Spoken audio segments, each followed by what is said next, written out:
Welcome back to my channel where I'm reading Wuthering Heights. Just got this article. The greatest love story of all time is also the strangest. Look at this picture. Ew, snakes. On Valentine's Day, this was published. Love this. Where did it go? Where did it go? It said the process is not okay.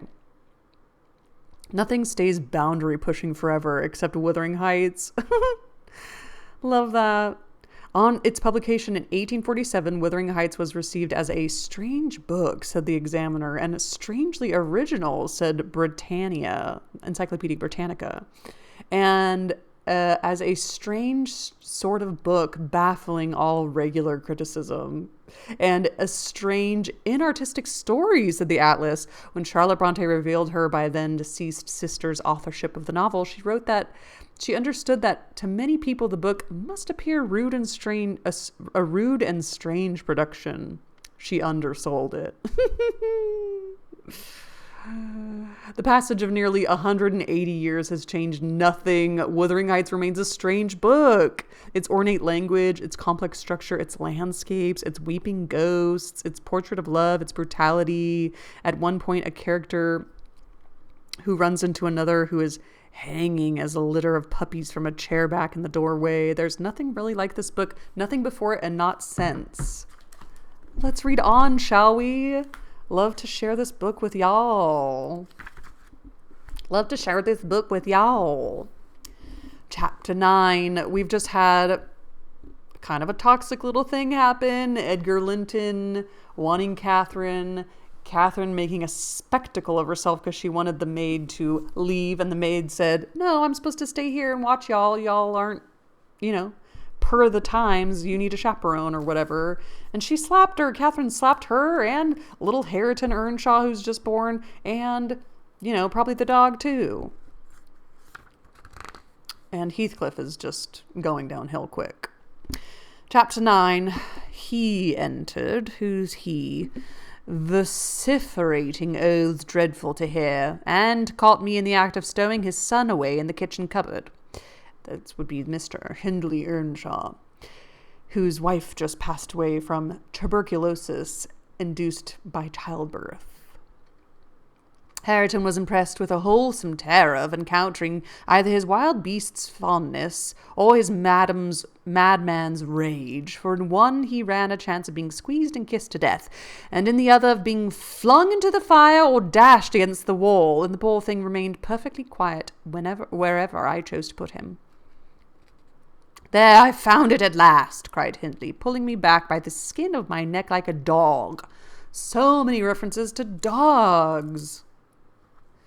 By heaven and hell, you've sworn between you to murder that child. I know how it is, now that he is always out of my way. But with the help of Satan, I shall make you swallow the carving knife, Nellie. You needn't laugh, for I've just crammed Kenneth head downmost in the Black Horse Marsh, and 2 is the same as 1, and I want to kill some of you. I shall have no rest till I do. What? But I don't like the carving knife, Mr. Hindley, I answered. It has been cutting red herrings. I'd rather be shot, if you please. You'd rather be damned, he said, and so you shall. No law in England can hinder a man from keeping his house decent, and mine's abominable. Open your mouth. He held the knife in his hand and pushed its point between my teeth, but for my part I was never much afraid of his vagaries. I spat out and affirmed it tasted detestably. I would not take it on any account. Did he just put a knife in her mouth? Oh, he said, releasing me. I see that hideous little villain is not Hareton. I beg your pardon. Nell, if it be, he deserves flaying alive for not running to welcome me, and for screaming as if I were a goblin, a natural cub. Come hither. I'll teach thee to impose on a good-hearted, deluded father. Now, don't you think the lad would be handsomer cropped? It takes a dog fiercer. It makes a dog fiercer, and I love something fierce. Get me a scissors. something fierce and trim. Besides, it's infernal affectation, devilish conceit it is to cherish your ears. Were assess enough without them. Hush, child, hush. Well then, it is my darling. Whist, dry thy eyes. There's a joy. Kiss me. What? It won't? Kiss me, Hareton. Damn thee, kiss me. By God, as if I would rear such a monster. As sure as I'm living, I'll break the brat's neck. Poor Hareton was squalling and kicking in his father's arms with all his might, and redoubled his yells when he carried him upstairs and lifted him over the banister. I cried out that he would frighten the child into fits, and ran to rescue him. As I reached them, Hindley leant forward on the rails to listen to a noise below, almost forgetting what he had in his hands. "Who is that?" he asked, hearing someone approaching the stairs foot. I leant forward, also for the purpose of signing to Heathcliff, whose step I recognized, not to come further, and at the instant when my eye quitted Hareton, he gave a sudden spring, delivered himself from a careless grasp that held him, and fell. There was scarcely time to experience a thrill of horror before he saw the little wretch was safe. Heathcliff died underneath just at the critical moment. By a natural impulse, he arrested his descent, and setting him on his feet, looked up to discover the author of the accident. A miser who had parted with a lucky lottery ticket for 5 shillings and find the next day he has lost the bargain £5,000. He is lost in the bargain £5,000, could not show a blanker countenance than he did on beholding the figure of Mr. Earnshaw above. It expressed plainer than words could do the intense anguish at having made himself an instrument of thwarting his own revenge. Had it been dark, I dare say, he would have tried to remedy the mistake by smashing Hareton's skull on the steps. But we witnessed his salvation, and I was presently below in my precious charge pressed to my heart. So Hindley just tried to, kill his son? Hindley descended more leisurely, sobered and abashed. "It is your fault, Ellen," he said. "You should have kept him out of sight. You should have taken him from me. Is he injured anywhere?" "Injured?" I cried angrily. "If he's not killed, he'll be an idiot. Oh, I wonder his mother does not rise from her grave to see how you use him. You're worse than a heathen, treating your own flesh and blood in that manner." He attempted to touch the child, who, on finding himself with me, sobbed off his terror directly.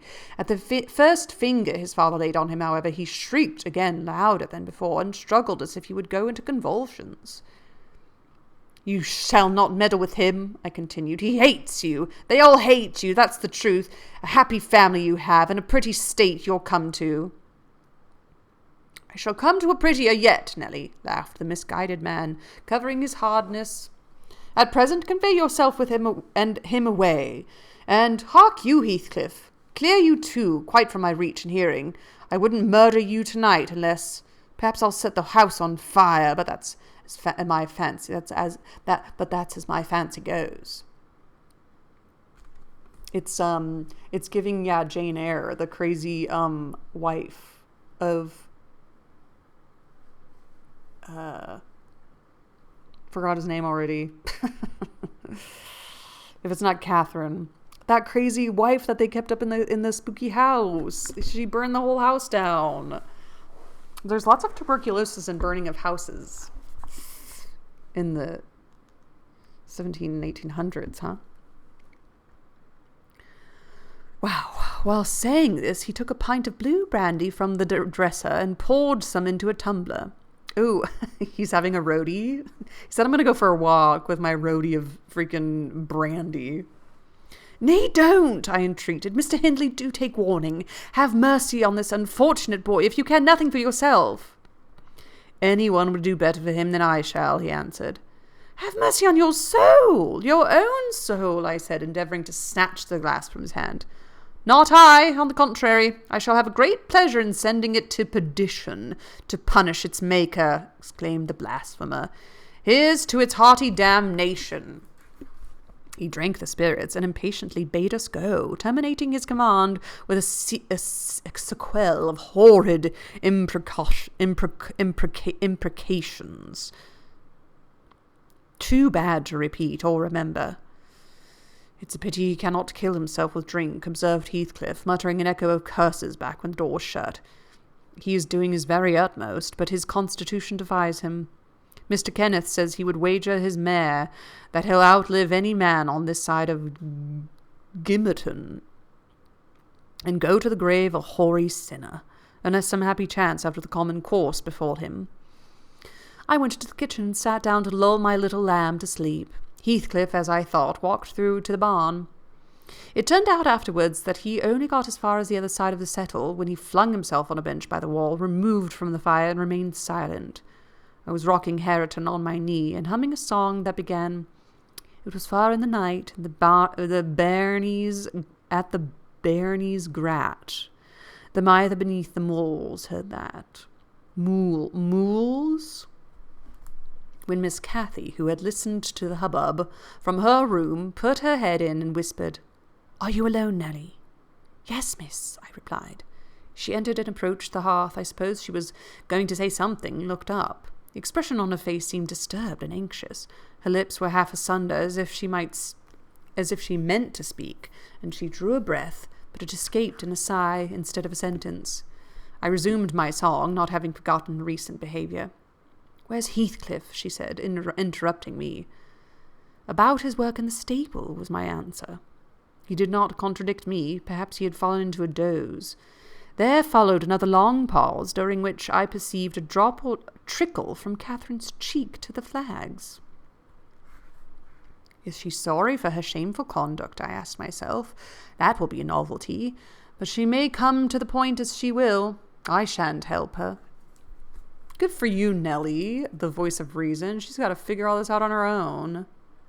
No, she felt small trouble regarding any subject, save her own concerns. "Oh dear," she cried at last, "I'm very unhappy." "A pity," observed I. "You're hard to please. So many friends and so few cares, and can't make yourself content." "Nellie, will you keep a secret for me?" she pursued, kneeling down by me and lifting her winsome eyes to my face with that sort of look which turns off bad temper, even when one has all the right in the world to indulge it. Now, Jane Austen has a thing or two to say about telling secrets to servants, and how they do love to gab. But that's Jane Austen. "Is it worth keeping?" I inquired, less sulkily.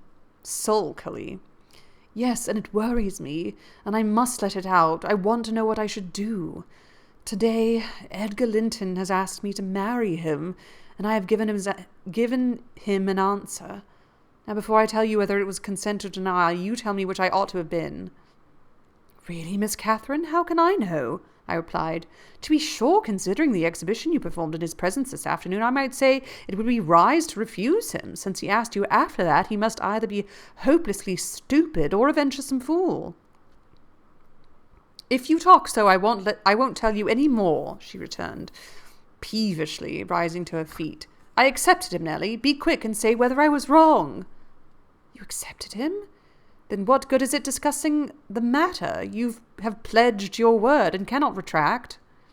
"But say whether I should have done so. Do!" she exclaimed, in an irritated tone, chafing her hands together and frowning. "There are many things to be considered before that question can be answered properly," I said, sententiously.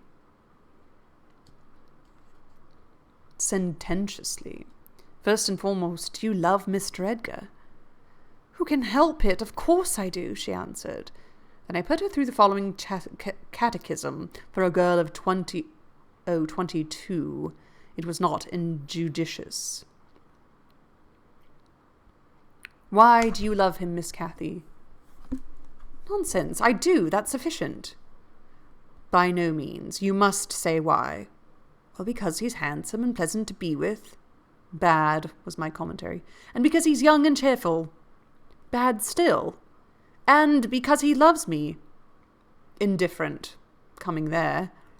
"And he will be rich, and I shall like to be the greatest woman of the neighbourhood, and I shall be proud of having such a husband." "Worst of all." "And now say how you love him."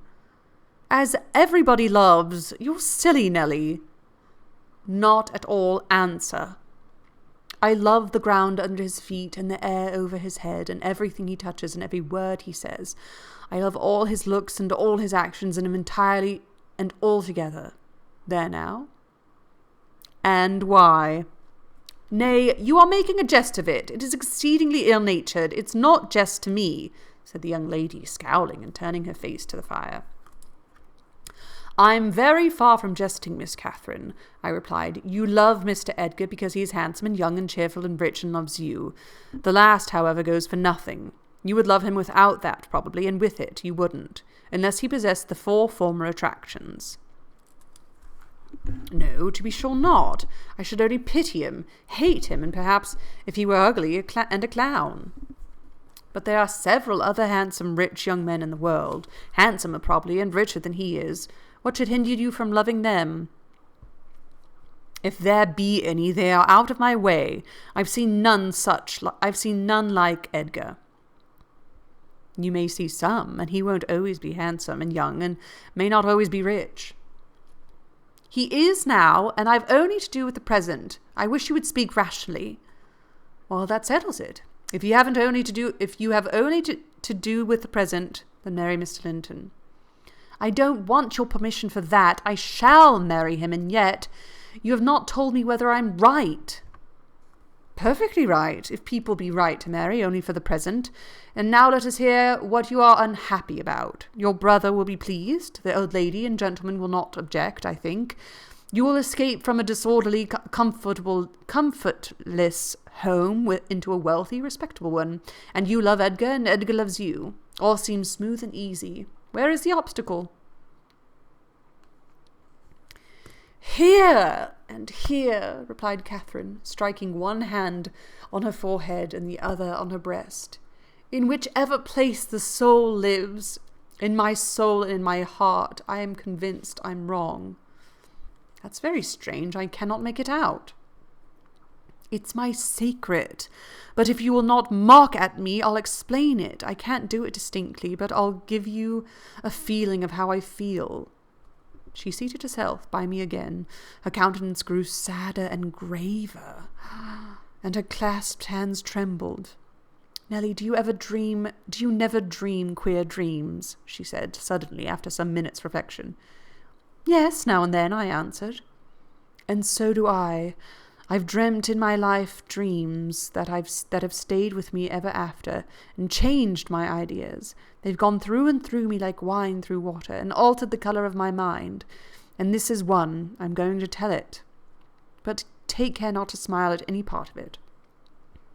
Oh, don't, Miss Catherine, I cried. We're dismal enough without conjuring up ghosts and visions to perplex us. Come, be merry and like yourself. Look at little Hareton. He's dreaming nothing dreary. How sweetly he smiles in his sleep. Yes, and how sweetly his father curses in his solitude. You remember him, I dare say, when he was just such another as that chubby thing, nearly as young and innocent. However, Nellie, I shall oblige you to listen. It's not long, and I've no power to be merry tonight.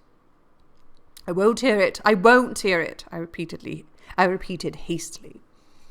I was superstitious about dreams then, and am still, and Catherine had an unusual gloom in her aspect that made me dread something from which I might shape a prophecy or foresee a fearful catastrophe. She was vexed, but she did not proceed. Apparently taking up another subject, she recommenced in a short time. If I were in heaven, Nellie, I should be extremely miserable. Because you are not fit to go there, I answered. All sinners would be miserable in heaven. But it is not for that. I dreamt once that I was there. I tell you I won't hearken to your dreams, Miss Catherine. I'll go to bed, I interrupted again. She laughed and held me down, for I made a motion to leave my chair. This is nothing, cried she. I was only going to say that heaven did not seem to be my home, and I broke my heart with weeping to come back to earth, and the angels were so angry that they flung me out into the middle of the heath on top of Wuthering Heights, where I woke sobbing for joy. That will do to explain my secret, as well as the other. I've no more business to marry Edgar Linton than I have to be in heaven, and if the wicked man in there had not brought Heathcliff so low, I shouldn't have thought of it. It would degrade me to marry Heathcliff now, so he shall never know how I love him, and that, not because he's handsome, Nelly, but because he's more myself than I am. Whatever our souls are made of, his and mine are the same, and Linton's is as different as a moonbeam from lightning or frost from a fire. Oh my God. Even if it is weird and whatever they say about Emily Bronte, that was beautiful. Ere this speech ended, I became sensible of Heathcliff's presence. Having noticed a slight movement, I turned my head and saw him rise from the bench and steal out noiselessly. He had listened till he heard Catherine say it would degrade her to marry him, and then he stayed to hear no farther. Wow. He didn't hear the whole story. My companion, sitting on the ground, was prevented by the back of the settle from remarking his presence or departure, but I started and bade her hush. "Why?" she asked, gazing nervously round. "Joseph is here," I answered, catching opportunely the roll of his cartwheels up the road, "and Heathcliff will come in with him. I'm not sure whether he were not at the door this moment."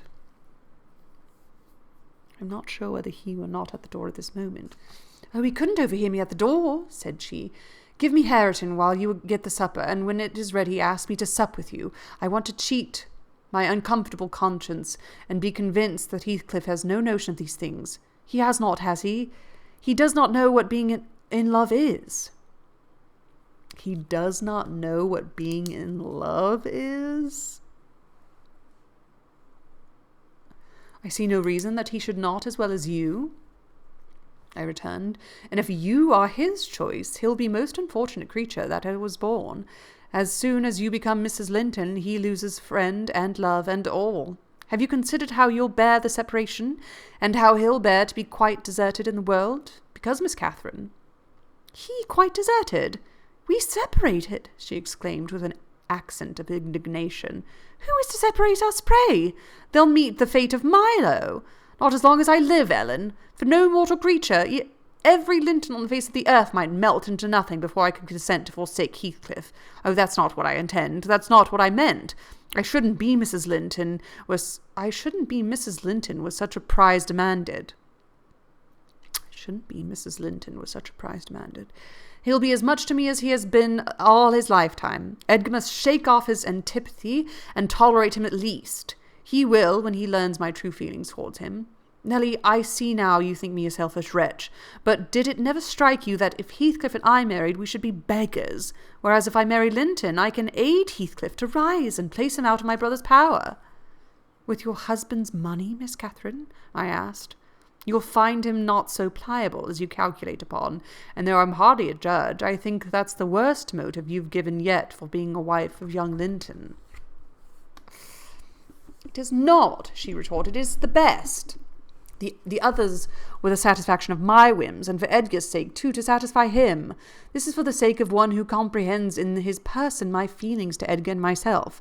I cannot express it, but surely you and everybody have notion that there is, or should be, an existence of yours beyond you. What were the use of my creation if I were entirely contained here? My great miseries in the world have been Heathcliff's miseries, and I watched and felt each from the beginning. My great thought in living is himself. If all else perished and he remained, I should still continue to be. And if all else remained and he were annihilated, the universe would turn to a mighty stranger. I should not seem a part of it. My love for Linton is like the foliage in the woods. Time will change it, I'm well aware, as winter changes the trees. My love for Heathcliff resembles the eternal rocks beneath, a source of little visible delight, but necessary. Nelly, I am Heathcliff. He's always, always in my mind, not as a pleasure any more than I am always a pleasure to myself, but as my own being. So don't talk of our separation again. It is impracticable. And... She paused and hid her face in the folds of my gown, but I jerked it forcibly away. I was out of patience for her folly. If I can make any sense of your nonsense, miss, I said, it only goes to convince me that you are ignorant and the duties you undertake in marrying, or else that you are a wicked, unprincipled girl. But trouble me with no more secrets. I'll not promise to keep them. You'll keep that? She asked eagerly. No, I'll not promise, I repeated. She was about to insist when the entrance of Joseph finished our conversation, and Catherine removed her seat to a corner and nursed Hareton while I made the supper. After it was cooked, my fellow servant and I began to quarrel who should carry some to Mr. Hindley, and we didn't settle it till it was all nearly cold. Then we came to the agreement that we would let him ask if he wanted any, for we feared particularly to go into his presence when he had been some time alone. Oh, shoot. Joseph is talking, and now I have to find that. What does Joseph Wuthering Heights?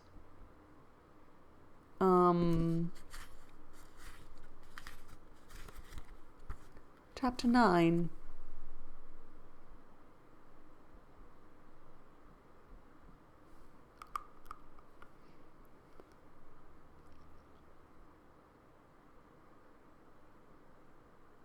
Wait. I need that. Oh, where did it go?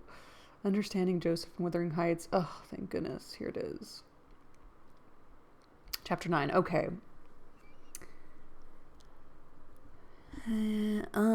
Something about und. And hasn't that nobody useless person come in from the field by now? What's he up to, great idle sight? Demanded the old man, looking round for Heathcliff. Okay. It just looks like isn't that not come in from the field? What is he abatant? I don't know. Okay, so that's what Joseph just said. I'll call him, I replied. He's in the barn, I've no doubt. I went and called, but got no answer. On returning, I whispered to Catherine that he had heard a good part of what she said, I was sure, and told how I saw him quit the kitchen just as she complained of her brother's conduct regarding him. She jumped up in a fine fright, flung Hareton on to the settle, and ran to seek for her friend herself, not taking leisure to consider why she was so flurried, or how her talk would have affected him. Just does not thinking of other people and how they feel. She was absent such a while that Joseph proposed we should wait no longer. He cunningly conjectured that they were staying away in order to avoid hearing his protracted blessing. They were ill enough for only...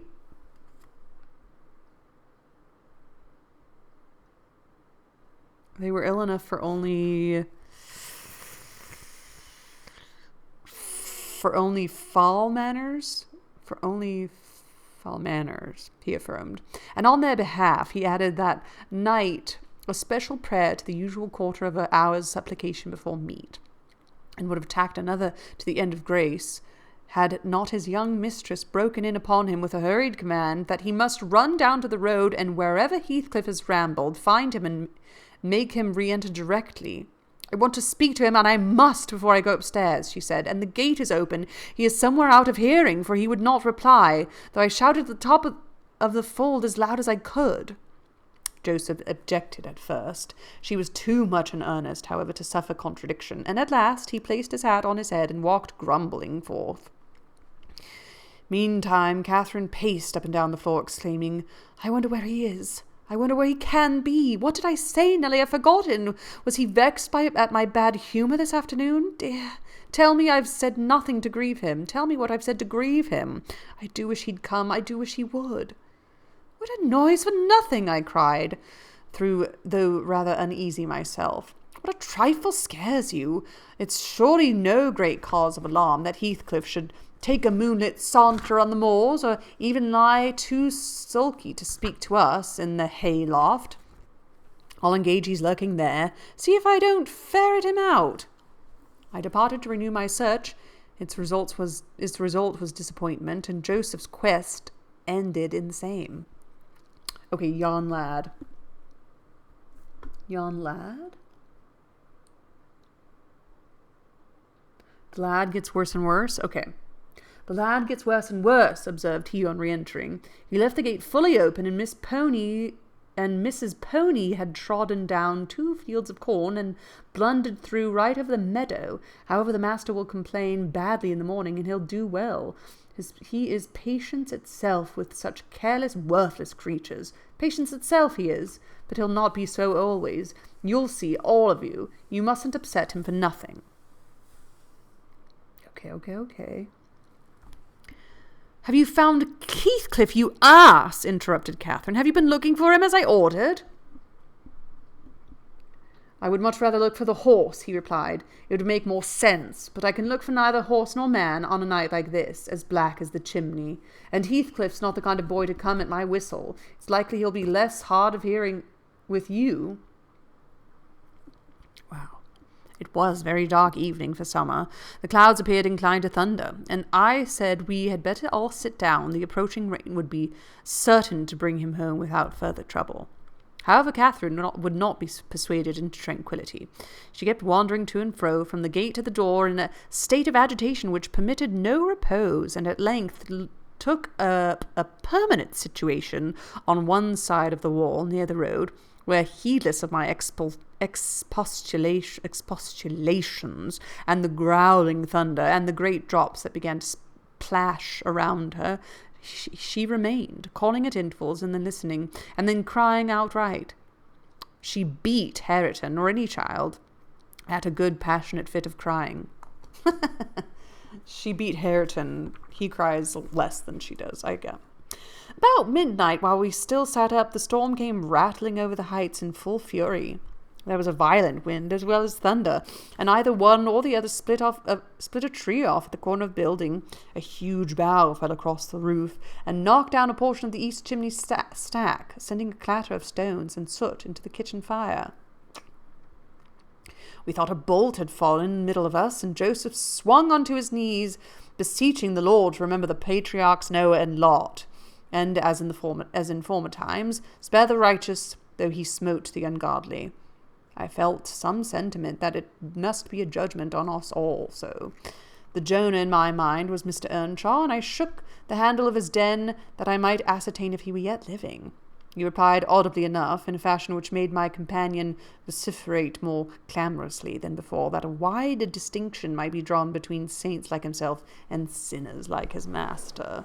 But the uproar passed away in 20 minutes, leaving us all unharmed, except Cathy, who got thoroughly drenched for her obstinacy in refusing to take shelter, and standing bonnetless and shawlless to catch as much water as she could with her hair and clothes.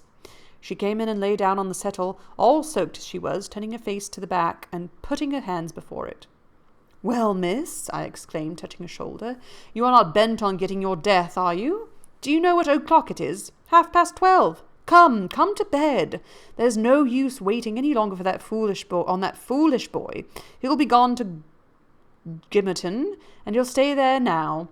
He guesses we shouldn't wait for him till this late hour. At least, he guesses that only Mr. Hindley would be up, and he'd rather avoid having the door opened by the master." No, he's not at Gimmerton," said Joseph. "I expect he's at the bottom of the bog. This visitation, or storm, wasn't for nothing, and I would advise you to watch out, miss. You might be next. Thank heaven for all. It all works out for good for those that are chosen by God and picked out from the rubbish. You know what the scripture says."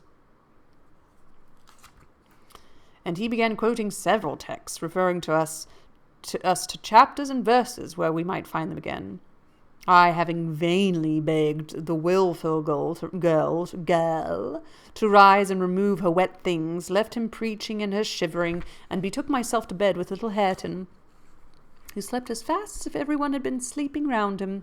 I heard Joseph read on a while afterwards.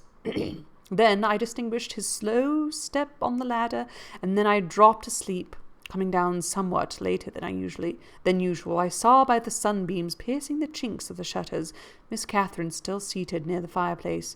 The house door was ajar too, light entering from its unclosed windows. Hindley had come out and stood on the kitchen hearth, haggard and drowsy. "What ails you, Cathy?" he was saying when I entered. "You look as dismal as a drowned whelp. Why are you so damp and pale, child?" "I've been wet," she answered reluctantly, "and I'm cold, that's all." "Oh, she is naughty," I cried, perceiving the master to be tolerably sober. "She got steeped in the shower of yesterday evening, and there she has sat, the night through, and I could prevail on her to stir. And I couldn't prevail on her to stir." Mr. Earnshaw stared at us in surprise. "The night through?" he repeated. "What kept her up? Not fear of thunder, surely? That was over hours hence." Neither of us wished to mention Heathcliff's absence, as long as we could conceal it, so I replied I didn't know how she took it into her head to sit up, and she said nothing.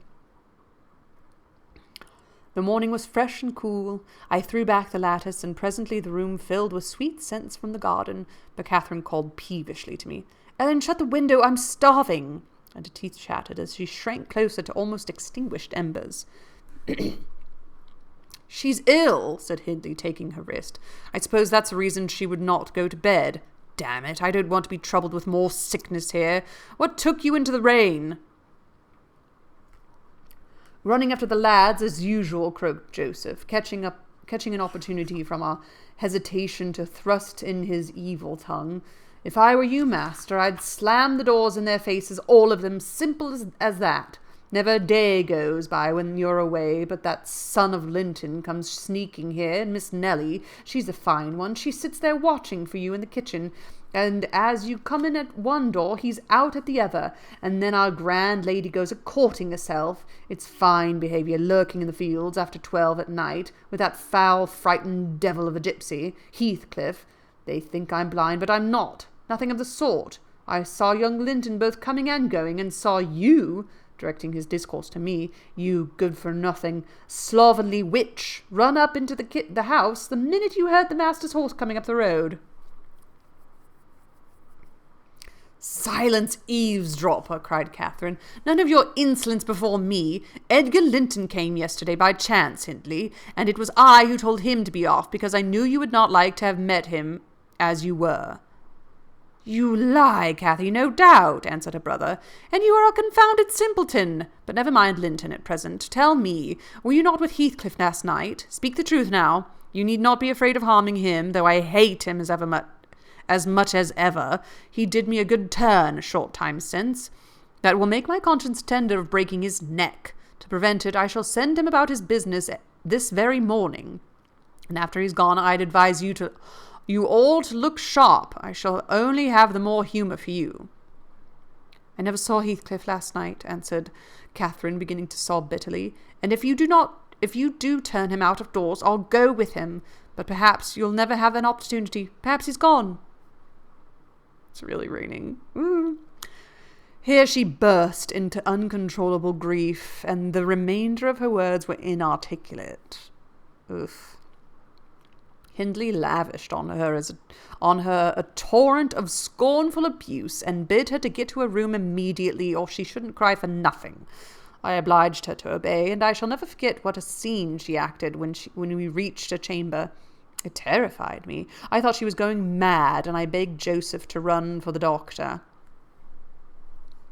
It proved the commencement of delirium. Mr. Kenneth, as soon as he saw her, pronounced her dangerously ill. She had a fever. He bled her, and he told me to let her live on whey and water gruel, and take care she did not throw herself downstairs or out of the window, and then he left, for he had enough to do in the parish, where 2 or 3 miles was the ordinary distance between cottage and cottage. I'm trying to be present, but I'm also still trying to think of the guy's name from Jane Eyre. Jane Eyre and Mr.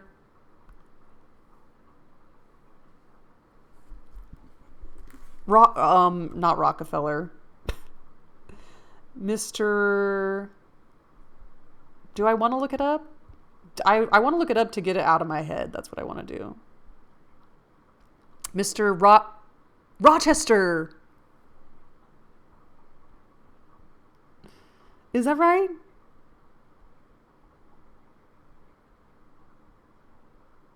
Mr. Rochester. I did it. Okay. Yes.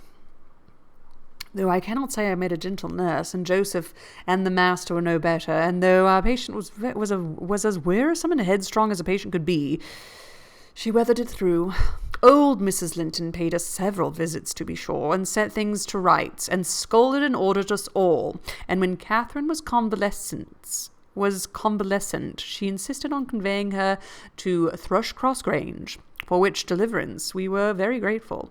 But the poor dame had reason to repent of her kindness. She and her husband both took the fever and died within a few days of each other.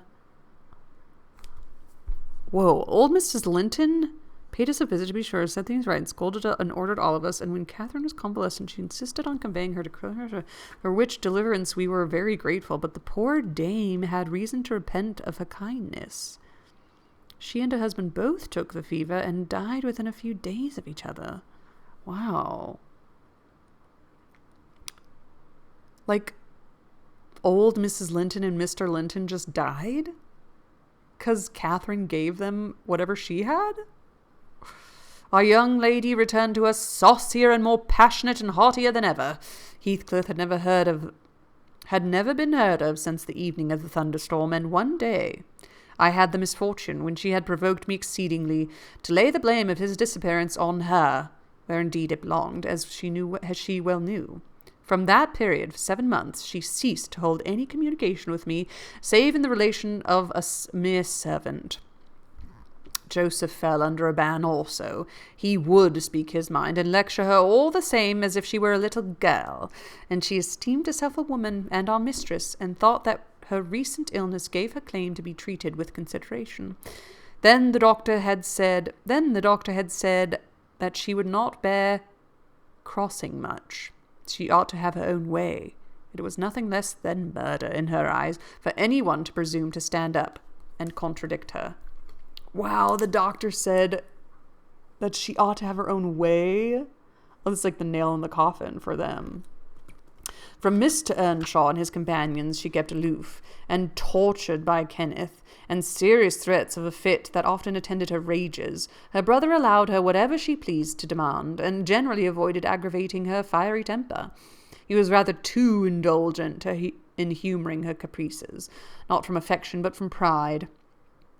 He wished earnestly to see her bring honour to the family by an alliance with the Lintons, and as long as she let him alone, she might trample on us like slaves, for aught he cared. Edgar Linton, as multitudes have been before, and will be after him, was infatuated, and believed himself the happiest man alive on the day he led her to Gimmerton Chapel, 3 years subsequent to his father's death. Much against my inclination, I was persuaded to leave Wuthering Heights and accompany her here. Little Hareton was nearly 5 years old, and I had just begun to teach him his letters. We made a sad parting, but Catherine's tears were more powerful than ours when I refused to go, and when she found her entreaties did not move me, when she went lamenting to her husband and brother. The former offered me munificent wages. The latter ordered me to pack up. Munificent. Maleficent. Munificent. A gift, larger or more generous than usual, or necessary, very generous. Munificent. The way she says this. Munificent.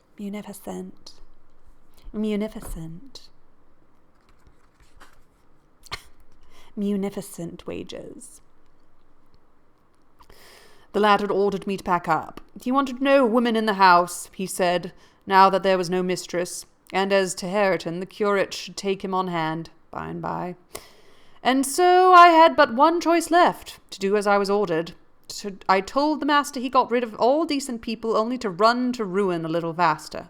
I kissed Hareton goodbye, and since then he has been a stranger, and it's very queer to think it, but I've no doubt he has completely forgotten all about Ellen Dean. Oh, Ellen, they call her Nellie. That's cute. And that he was ever more than all the world to her, and she to him. At this point of the housekeeper's story, she chanced to glance toward the timepiece over the chimney, and was in amazement on seeing the minute hand measure 1:30. She would not hear of staying a second longer. In truth, I felt rather disposed to defer a sequel of her narrative myself. And now that she has vanished to her rest, I have meditated for another hour or two.